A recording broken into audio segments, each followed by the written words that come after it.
Olá, sejam bem-vindos novamente ao podcast da Câmara Portuguesa de São Paulo.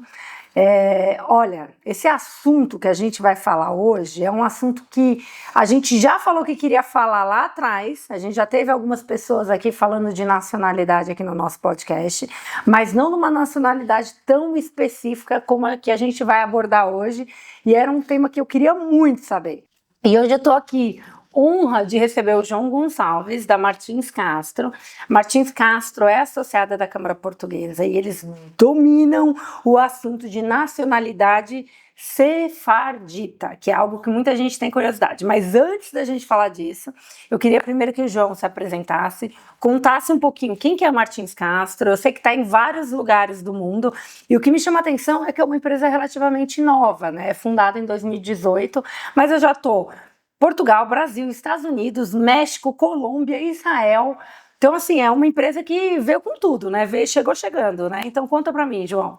Sim, é uma empresa que cresceu muito. A gente hoje atende clientes em várias unidades de negócio. O escritório ele nasce com uma proposta diferente de acesso à assessoria à nacionalidade portuguesa em 2018. A gente se torna aí o primeiro escritório a fazer um processo de nacionalidade para um brasileiro pela via sefardita. Então a gente começa sendo pioneiro nesse tipo de serviço e depois começa a trabalhar com os processos de transmissão, via de netos, via de bisnetos também, depois vias de transmissão por cônjuge e também tempo de residência, né? Então o escritório começa a ter esse tipo de especialidade. Eu sou executivo, sou também internacionalista, trabalho na Martins Castro apoiando os clientes na unidade do Brasil e muito bom estar aqui falando com você.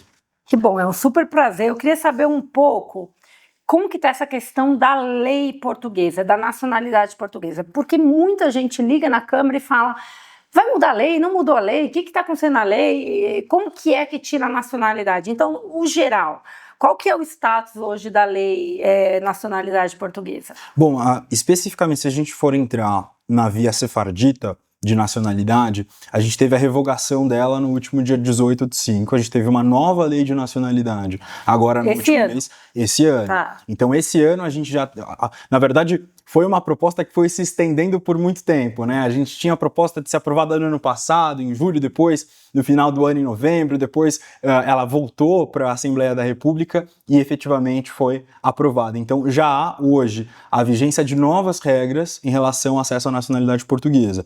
A gente tem aí a exclusão da via sefardita, ou seja, hoje não é mais possível ter a cidadania pela via sefardita, mas a transmissão ainda continua sendo válida. Então vamos lá, antes da gente falar de sefardita, qual é a forma que eu consigo nacionalidade hoje sem ser a sefardita que foi agora cancelada? A gente tem vias tradicionais e os sanguíneos, né, que são vias de transmissão, por exemplo, o pai português ou avô português, por exemplo. Tem uma nova possibilidade nessa lei de nacionalidade com um pedido direto para bisnetos, só que precisa de um tempo específico de residência, a gente precisa ainda entender como vai se dar a regulamentação disso, mas hoje em dia, tradicionalmente, vias de os sanguíneos e tempo de residência.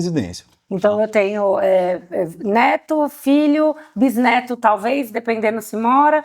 Tem união também, casamento? Tem a transmissão por via de cônjuge, a gente tem, pode ser por uma união estável ou um matrimônio, por exemplo. Se pede 3 anos, pelo menos, de união estável e matrimônio para que se possa fazer a transmissão, sendo um cidadão português com assento de nascimento emitido, para que se faça, pelo menos, uma transcrição, uma verbação do divórcio, caso haja, para que depois se inicie o processo de nacionalidade. Mas a união estável precisa ser aqui no Brasil ou lá? Ou nos dois lugares? Então, a gente precisa fazer uma transcrição específica, precisa transformar isso para Portugal compreender a união estável. Ah, ok. Então, a gente tem essa diferença de união estável, casamento, que a gente precisa dizer para Portugal que esse processo no Brasil é válido. Tá? Legal. Bom, e agora vamos entrar no papo de sefardita. Por que é importante? Eu, por acaso, entrei para pedir o pedido de nacionalidade também via sefardita. Você está me falando aqui que agora não pode mais ter pessoas pedindo, mas tem muita gente que está no processo, Sim. Como é meu caso. Muito. Eu entrei em 2021 e não tenho ainda a nacionalidade. Sim. Espero ter. O que você diria para uma pessoa como eu? O que é os passos agora? Como que a gente pode acelerar o processo? A gente tem que esperar? Como que faz? Uma pessoa que entrou recentemente ou entrou em 2020, 2021 como eu? Essa é uma situação bem complexa, viu, Karine? Porque a gente observa a inércia da repartição pública acontecendo em várias vias, não só na via sefardita. Existe um problema muito grande nisso. É aquele famoso caso da pessoa ficar entrando e vendo as bolinhas do site do RN, ver que não passa, não avança.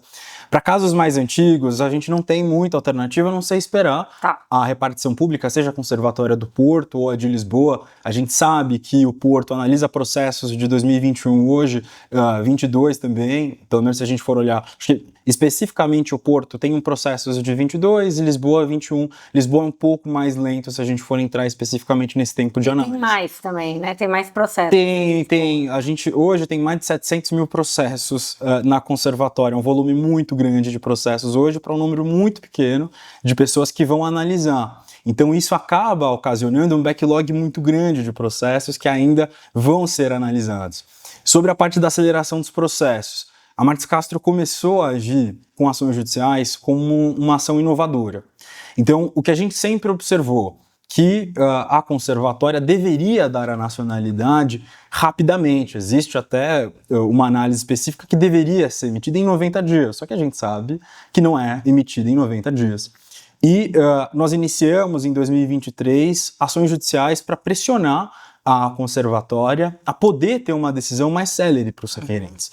A gente começou fazendo alguns testes e entendendo como poderia se dar, e hoje, para processos que foram recentemente submetidos, a gente consegue acelerar pedidos de nacionalidade, entendendo que a curva que a gente tem hoje, por exemplo, processos que foram submetidos em 2025 para 2026, se estima hoje um prazo de 8 anos para receber a cidadania.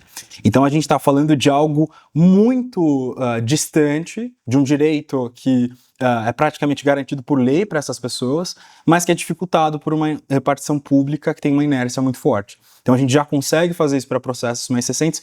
Para mais antigos, a gente ainda não tem uma tese jurídica específica que tenha algum retrospecto positivo para que a gente possa colocar um contrato, citar com o cliente, dar uma alternativa para que ele consiga ter o acesso à cidadania de maneira mais rápida. A gente é muito sério em relação a isso. A gente não vai enviar para um cliente e dizer, olha, a gente não sabe ao certo, não tem nenhum retrospecto positivo, a gente primeiro precisa fazer uma ação, ver como vai ser o resultado do tribunal, sendo positivo, a gente vai disponibilizar. Então a gente pode escalar. Por enquanto, a gente não tem essa alternativa para processos mais antigos. Tivemos há um certo momento... O que é um processo recente? Processos recentes de 1 ano e 90 dias. 1 ano e 90 Então, se a gente está dizendo que o requerente aplicou no ano passado, ele consegue fazer uma ação judicial por PAD, por um tipo específico de prática do ato legal, prática do ato devido, se a gente for entrar especificamente nesse tipo de item. A gente consegue fazer. Mas agora, processos mais antigos, a gente tentou até entender um pouco de DLG, que são ações judiciais, como a gente conversou ontem. O que é o DLG? DLG são direitos, liberdades e garantias, que a gente está falando de casos em que o requerente tem algum tipo de comorbidade, algum tipo de doença que possa antecipar a morte dele, de modo a ele precisar da cidadania antes de falecer. Né? Então, alguma doença terminal, um câncer, doença cardiológica, isso pode se enquadrar. Isso é o DLG. Isso é o tipo de DLG.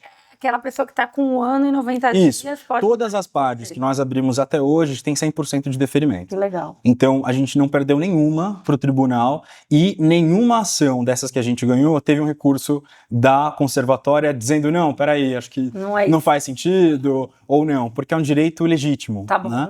Então, para as PADs a gente consegue, DLG a gente precisa entender caso a caso, a gente não está estendendo tanto esse tipo de produto, porque ele não tem a mesma eficácia, por exemplo, que uma PAD. Tá? Muito embora a gente possa analisar um caso a caso. Agora, eu tenho uma dúvida. Por exemplo, mudou a lei agora em maio. O meu processo, que é de 2021, as pessoas que aplicaram antes da mudança da lei, elas vão ser impactadas por essa mudança? Não. A lei não retroage. Isso. Então, se você aplicou, por exemplo, um pedido de nacionalidade de 2021 e a lei se altera em maio de 2026, a lei não pode retroagir a data da sua submissão. Legal. Então, não tem nenhum tipo de impacto negativo, por exemplo, ou de algum tipo de problema aplicado ao seu pedido de nacionalidade. Ele permanece como vai ser analisado. Agora, João, acho que uma coisa que a gente não comentou que seria muito importante para os nossos associados é entender qual que era o contexto dessa lei sefardita. que é uma reparação histórica, né? Que reparação histórica é essa? A gente está falando de judeus que foram perseguidos na Península Ibérica, aí século XV até o século XVIII, e Portugal, em 2013, tem essa lei aprovada, que é a lei de reparação a pessoas que têm ancestralidade sefardita. Em 2015, ela é regulamentada e aí começa a ter vigência, a gente começa a fazer os pedidos de nacionalidade por esse tipo de via. Então, a via sefardita é uma via de reparação. E você precisa explicar, você precisa provar que você tem essa conexão. Isso, você precisa... As pessoas provavam. Eu já sei como eu provei, mas eu quero saber... Tradicionalmente as pessoas vão pedir ali um certificado da CIL, que é a Comunidade Israelita de Lisboa. Ela vai autenticar você como uma pessoa que tem uma ancestralidade judeu-sefardita, e a partir disso você inclui dentro do pedido de nacionalidade, que é justamente um ente que é considerado pelo governo português um ente autorizado, por exemplo, a emitir um ancestral judeu-sefardita, né, uma comprovação de ancestralidade sefardita. Eu acho interessante falar, porque é um privilégio muito grande para uma pessoa estar aqui no século XXI conseguir remontar toda a história da tua família. Não é todo mundo que tem esse privilégio, né? A gente vê que é algo muito privilegiado.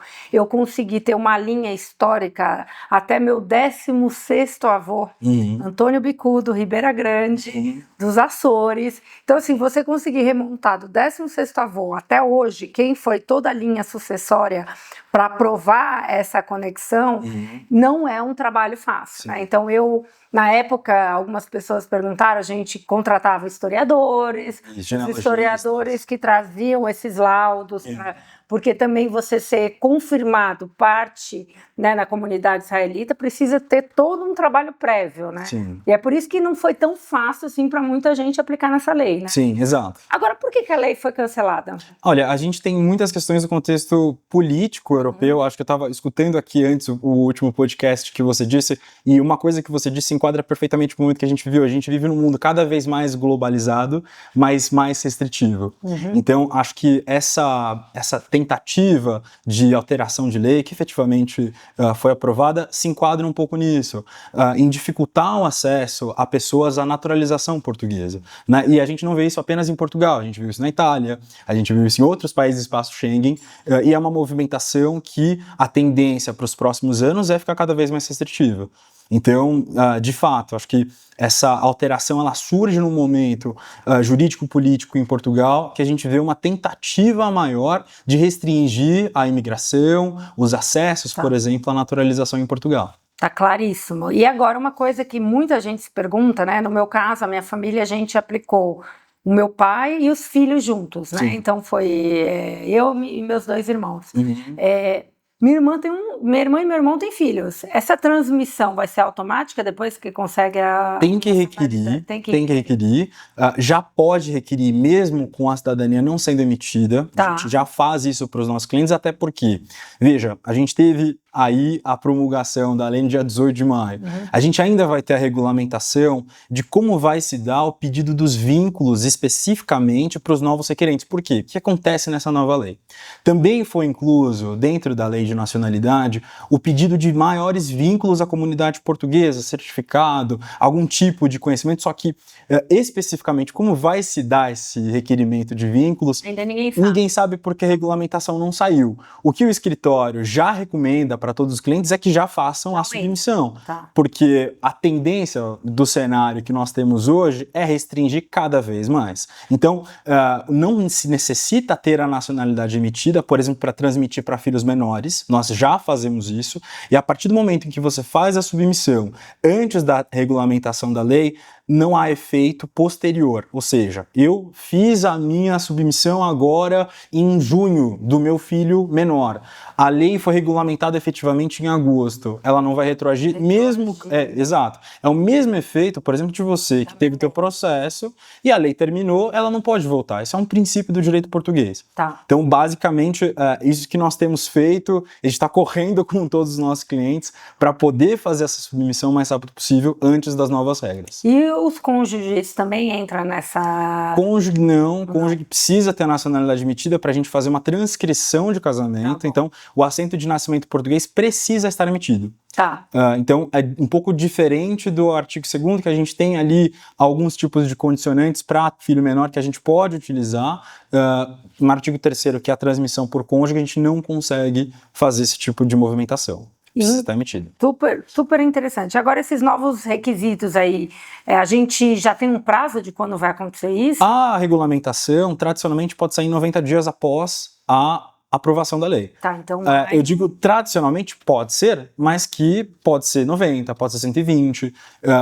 Depende muito de como vai se dar o andamento disso dentro da conservatória, principalmente em Portugal. Então, a gente tem uma estimativa de 90 dias, mas está correndo como se fosse semana que vem a alteração, né? Até porque, por exemplo, a via sefardita, ela foi aprovada na Assembleia da República muito rapidamente, né?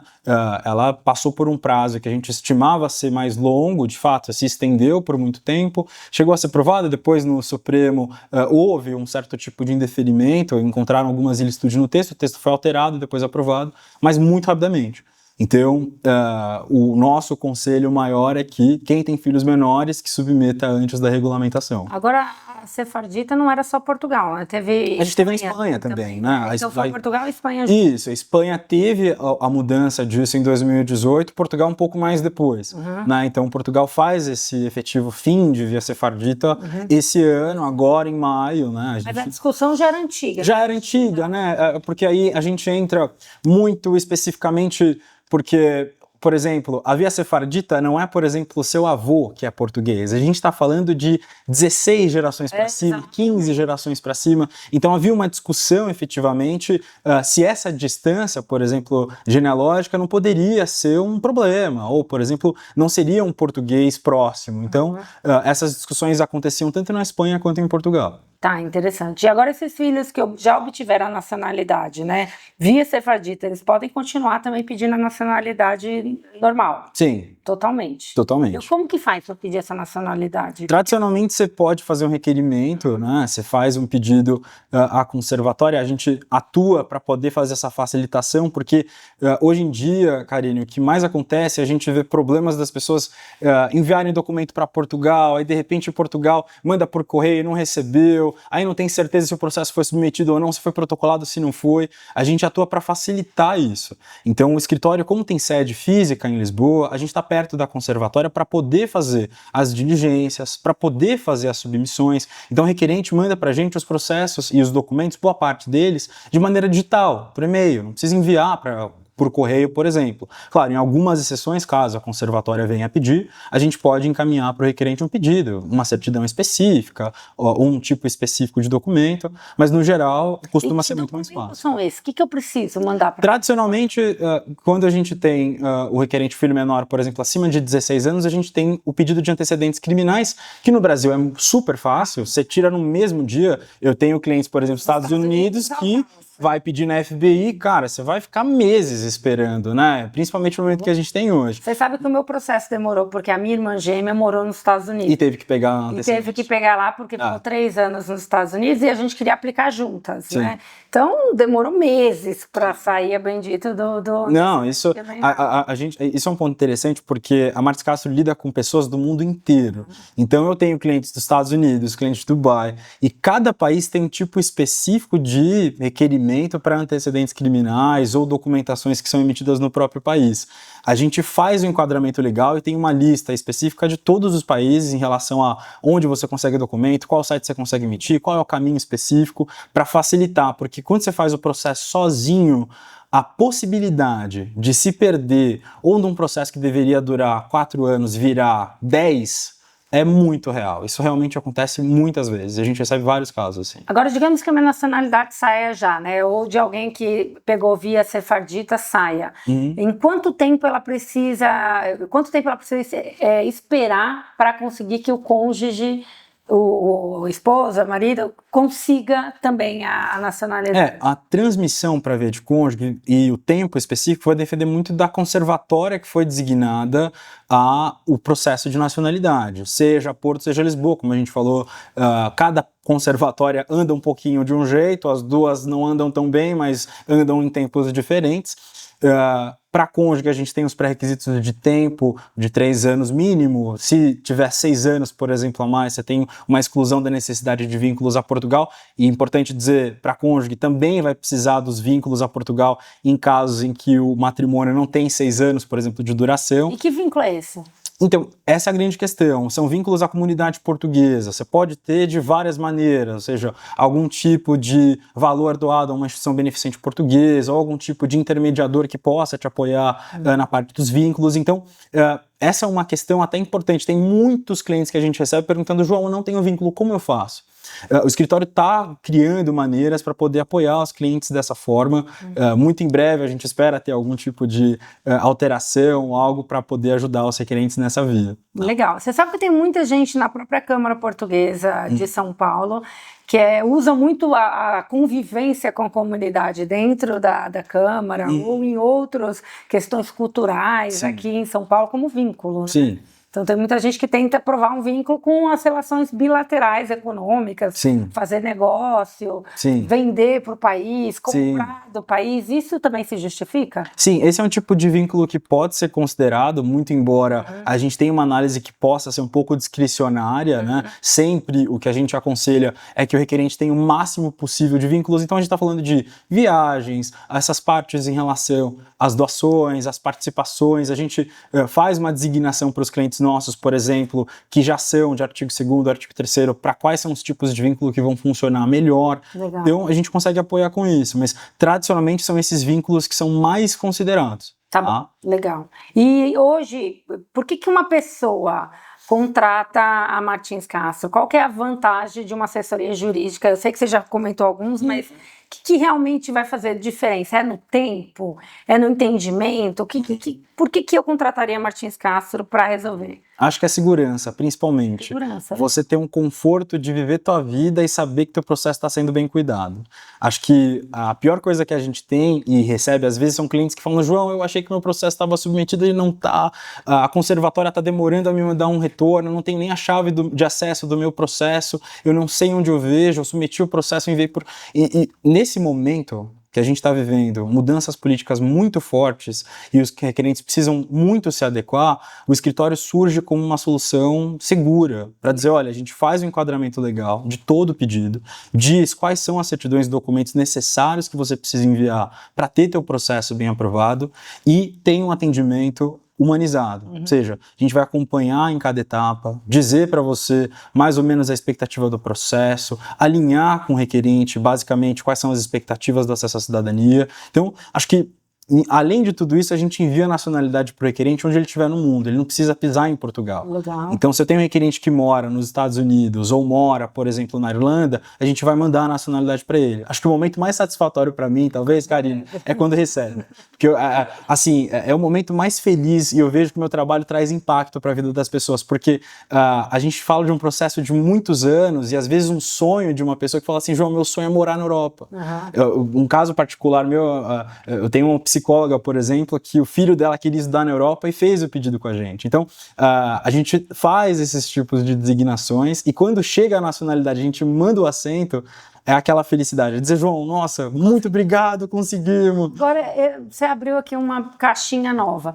Por que as pessoas querem a nacionalidade portuguesa? Quais que são os maiores motivos? A gente tem vários motivos, Karine. Acho que sim. Mas o que mais aparece na sua vida? Aparece, a gente tem pessoas que querem estudar na Europa. Se a gente for pegar números em relação à economia, a gente pode ter uma economia de pessoas que estudam de 25 a 300 mil reais por ano, dependendo do tipo de curso ou inscrição na faculdade. Os nacionais europeus têm mais desconto ou não pagam os tuitions e os preps, por exemplo, que pessoas que não são nacionais pagam, por exemplo. A gente também tem o trabalho, a possibilidade de você ter mais competitividade dentro do mercado europeu, também investimentos na Europa, mais facilidade na parte fiscal, na parte tributária, para empresários que queiram ter negócios na Europa. Então, são vários motivos e a nacionalidade surge como um tipo de seguro de vida também, né? A gente está num momento geopolítico no mundo que você ter um passaporte, uma cidadania de um outro país em qualquer coisa que acontecer no Brasil te garante: olha, eu tenho a cidadania de outro país, se acontecer qualquer coisa eu vou para lá, ou tem essa segurança. Então, E, João, tem gente agora em Portugal querendo ter nacionalidade no Brasil? É comum isso, não? o português querendo ter nacionalidade brasileira, acho muito difícil. Pelo menos a gente não vê essa movimentação Você de tem maneira pessoas forte. que querem ter nacionalidade no Brasil, que vêm atrás de vocês? Pô, Não, a gente não tem esse tipo de público. Até porque, por exemplo, o passaporte português ele não tem uma força tão grande quanto a portuguesa, pra você ter uma noção. O passaporte português hoje é o quinto passaporte mais forte do mundo. quinto? Tem 180 Primeiro países. italiano. Eu não sei como está essa lista hoje, teve algumas alterações, mas se a gente for pegar, por exemplo, o português, a gente tem mais de 180 países sem visto, por exemplo, que o cidadão português pode ter acesso. 180? Sim, então é um volume muito alto, é um país que não tem conflito geopolítico com ninguém, então Portugal é um país que tem uma segurança, ponto de vista de futuro, em relação à garantia de segurança muito alta. A gente não vê, por exemplo, uma fragilidade na cidadania portuguesa, até pela estratégica posição que Portugal tem no cenário do sistema internacional hoje, que possa dificultar, por exemplo, algum tipo de benefício que o cidadão português tem. E você vê pessoas que já estão em Portugal com outro tipo de visto, querendo a nacionalidade, vocês apoiam essas pessoas? Porque eu sei também que tem visto de trabalho, Sim, tem sim. outros vistos que as pessoas podem ter. Isso... Você também apoia nesses outros vistos? Sim, a gente ainda está desenvolvendo um tipo de frente para apoiar nos vistos, e sim, a gente vê muitas pessoas que às vezes têm visto, porque, pra você entender, Karine, visto é algo que expira. Cidadania, você vai morrer com ela. Certo. Então, a cidadania ela tem um poder de presença, um poder de direito muito maior, né? Então, de fato, muitas pessoas estão em Portugal, às vezes estão com uma residência específica ou estão com algum tipo de ancestralidade que descobriu que tem o documento, porque eu acho que a maior briga, muitas vezes, a pessoa tem um avô português, mas não tem onde tem o documento, aí vai falando com um contra, João, consegui aqui a informação de que está em tal lugar. A gente também pode fazer busca documental tendo as informações básicas, porque às vezes a pessoa não tem um assento de nascimento português, a certidão de nascimento portuguesa do avô, por exemplo, a gente consegue apoiar tendo as informações base. Então, dentro desse cenário, a cidadania ela surge como uma alternativa muito boa em relação aos vistos, muito mais. Agora, quantas nacionalidades eu posso ter? Depende do quê? Não, você pode ter várias. Mas eu sei que cada país aprova uma quantidade, né? Aqui no Brasil acho que pode ter 3 ou 4 nacionalidades. Para Portugal a gente não tem um limite específico. Certo. Então, por exemplo, a gente tem clientes que o cliente tem cidadania polonesa, italiana, francesa, fala assim, João, já tenho várias, mas eu quero ter a portuguesa. Entendi. E isso não é um problema, mas não existe um tipo, você não precisa abdicar, por exemplo, da cidadania brasileira para ter a portuguesa. Você pode ter a dupla cidadania, que é um termo que a gente vai utilizar, por exemplo, no direito, que vai te possibilitar ter acesso a ambos tipos de benefícios de cidadania. A partir do momento que eu viro cidadão, eu preciso decidir onde eu tenho residência fiscal. É uma coisa totalmente diferente, né? São coisas diferentes que a gente vai ter, não entra tanto no contexto de nacionalidade, porque a gente está falando de uma questão mais fiscal, individual, aonde o requerente vai estar vivendo, se ele está morando... Onde ela vai pagar imposto. Onde ela vai pagar imposto, onde ela vai se estabilizar, onde a empresa dela está aplicada, se tem, por exemplo, algum NIS ou NIF em Portugal, se não tem. Então, são questões muito diferentes. Então, eu posso ter uma nacionalidade hoje, eu posso morar no Brasil, ter uma residência fiscal aqui e ter nacionalidade... Sim, não existe um problema, por exemplo, João, mas eu não moro na Europa. Eu vou ter algum problema tendo a nacionalidade portuguesa? Portugal vai me cobrar, dizer, Karine, você não tá morando aqui, vou tirar a tua cidadania. Não, você não tem esse problema. Pagar um imposto a mais se a tua residência... Não, você não vai ter esse tipo de problema. É uma coisa que aparece muito na Câmara, muita gente que pergunta, mas se eu pegar a nacionalidade eu vou ter que pagar imposto lá e cá. E as pessoas não entendem que tem as residências fiscais, né? Sim, exato. São coisas diferentes. Uma coisa é uma coisa, outra coisa é outra coisa, né? Então a gente precisa encaixar dentro do contexto de como funciona. Legal. E para quem ainda não iniciou o processo, para os filhos, né, do que você está falando que vale a pena entrar, qual que é a sua dica? O que a gente deveria fazer agora? Faça o mais rápido possível. Mais rápido possível. Essa é a dica mais cautelosa que a gente tem, porque a gente já alertava, Karine, os nossos clientes do fim da Via Sefardita, acho que desde 2025, era uma análise que a gente já fazia, até um pouco antes disso, é uma análise que a gente já fazia porque, você bem sabe, a gente teve uma alteração em 2022, em setembro, que começou a pedir vínculos, né, para requerentes da Via Sefardita.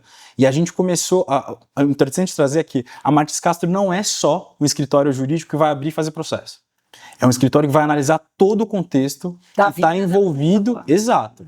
Então eu não vou só ser o escritório que vai falar assim, ó, Karine, teu processo está feito, vai sair em tal dia. Eu vou dizer, Karine, olha, esse é o risco que a gente tem com a mudança da lei, essa é a alternativa que você pode ter, esse é o dispositivo legal que você pode utilizar para acelerar, e é isso que a gente vai fazer. Então, assim, para os requerentes que têm filhos menores e que querem que o filho tenha acesso à cidadania, a gente aconselha que faça logo. Não é que o requerente de filho menor vai perder o acesso com a nova regulamentação, mas vai ficar mais difícil. E ficando mais difícil, a gente está falando de mais custo, de mais dificuldade, de mais tempo perdido com isso. Falando em custo, eu acho que é uma coisa que muita gente pergunta, é muito caro fazer essa... Não, relativamente, se a gente for comparar com a italiana, é mais barato, tá? A gente precisa analisar caso a caso, sempre... Mas uma ordem de grandeza é o quê? Cara, depende muito do valor que a gente está falando, especificamente de via, e principalmente vai depender do que a gente vai ter que fazer no processo.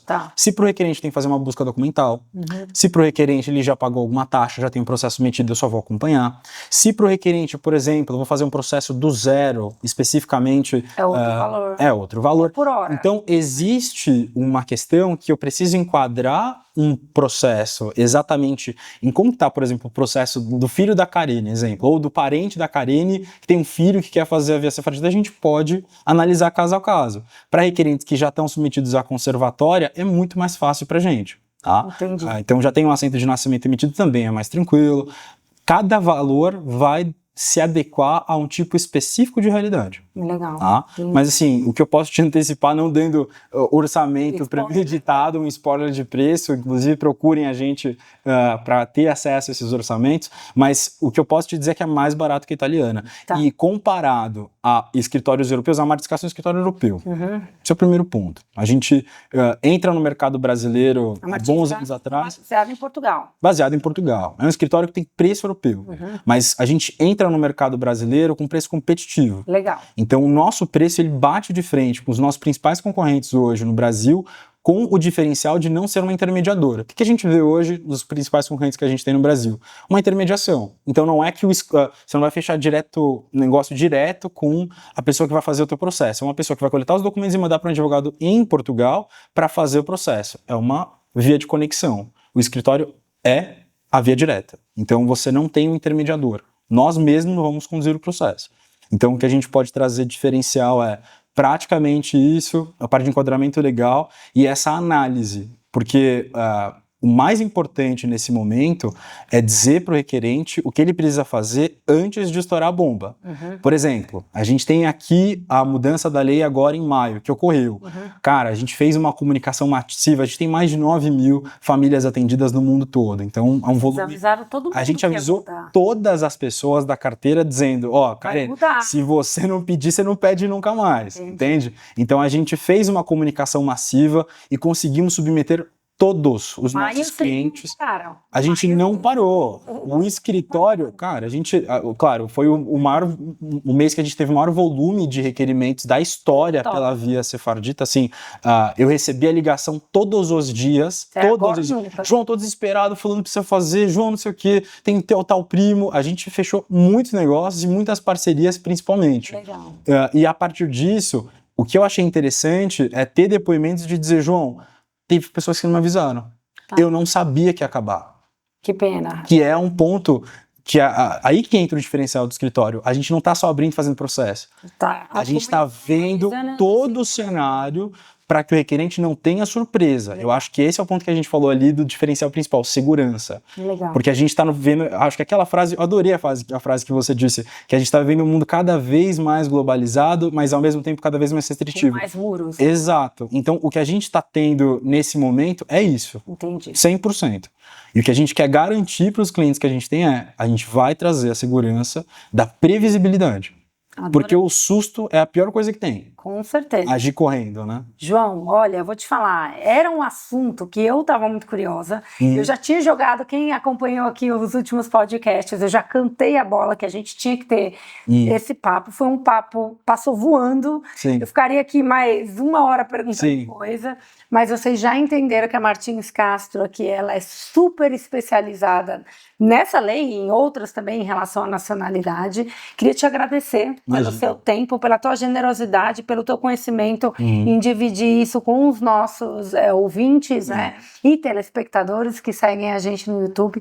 Muito obrigado por hoje, obrigada. E para finalizar, queria que você aí desse alguma frase, alguma visão tua em relação à questão da nacionalidade sefardita. O que você deixaria aqui de conselho para as pessoas que estão assistindo a gente? Eu sei que a gente já falou de vários conselhos, mas como que você finalizaria aqui nosso podcast hoje? Acho que a principal coisa é entender como está o teu processo, analisar exatamente como está a situação do pedido, ter algum especialista, claro, a gente vai sempre aconselhar que façam conosco, mas ter alguém que possa te dar a segurança de entender, meu processo está seguro?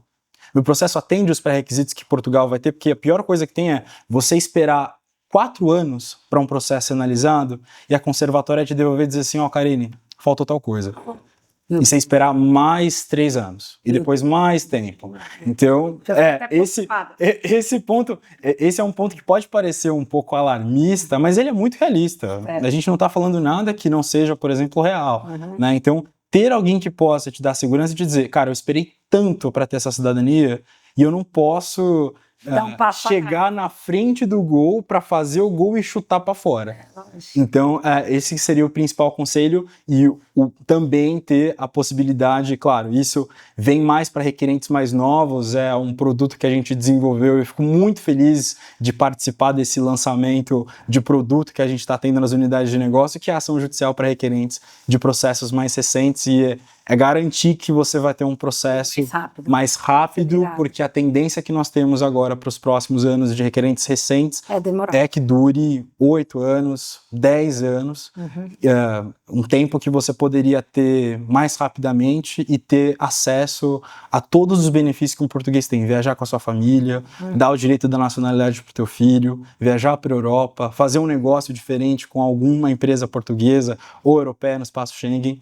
Então, acho que são esses 2 recados que eu poderia dar para o nosso público. João, foi muito legal, quero agradecer a todos vocês que chegaram aqui até o final do nosso podcast. Lembrar que se você gostou desse conteúdo, se você conhece alguém que está nesse processo, compartilhe esse conteúdo com seus amigos, com as pessoas que estão dentro do processo sefardita, e eu aguardo vocês no próximo podcast da Câmara Portuguesa de São Paulo. Até breve!